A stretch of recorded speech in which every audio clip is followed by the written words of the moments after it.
श्रीमंत दगडूशेठ हलवाई गणपती बाप्पांची उत्सवातली सजावट हा कोट्यवधी भाविकांचा आकर्षणाचा विषय असतो आणि यंदाचं 134वं वर्ष आहे।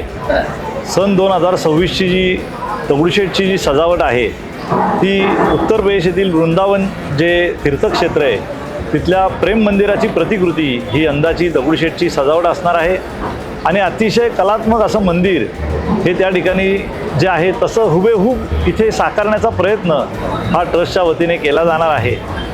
आणि या कार्याकरता प्रसिद्ध कला दिग्दर्शक आर्ट डायरेक्टर श्री नितेशजी कुमार यांना आम्ही पाचारण केलेलं आहे आणि याचं काम देखील याचा आरंभ आजपासून सुरू झालेला आहे।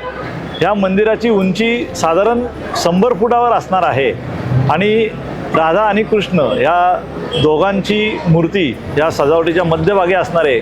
आणि या सजावटीच्या माध्यमातून जो संदेश आम्हाला द्यायचा आहे तो प्रेमाचा संदेश संपूर्ण जगाला द्यायचा आहे, कारण गणेशोत्सव हे केवळ भारतात नाही तर जगातल्या जवळजवळ 100-150 देशामध्ये गणेशोत्सव साजरा होतो आणि आत्ताच्या जागतिक पार्श्वभूमीवर हा प्रेमाचा संदेश हा गणपती बाप्पाच्या उत्सवाच्या माध्यमातून हा आम्ही देऊ इच्छितो।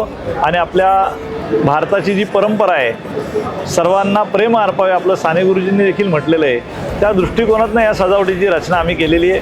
ही सजावट संपूर्ण फायबरमध्ये असणार आहे आणि या सजावटीच्या रोषणाईकरता देखील मुंबईचे जे राजूभाई नेवरकर आहेत आणि पुण्यातले शंकरराव धारफळे हे त्याची रोषणाईची जबाबदारी स्वीकारणार आहेत। या सजावटीच्या मंडपासाठी श्री विकास काळे मंडपवाले यांना आम्ही पाचारण केलेलं आहे आणि याचा आरंभ आजपासून झाला आहे। साधारण 75 दिवसामध्ये ही सजावट पूर्ण होणार आहे। 14 सप्टेंबरला गणेश चतुर्थी आहे, त्याच्या अगोदर साधारण 7 ते 10 दिवस ही सजावट संपूर्ण झालेली असेल असा आमचा प्रयत्न आहे, तसं आमचं नियोजन आहे। त्या दृष्टिकोनातून आम्ही सुरू केलेली आहे आजपासून तयारी। आपल्या सर्वांना आगामी या गणेशोत्सवाच्या सजावटीच्या निमित्ताने हार्दिक शुभेच्छा।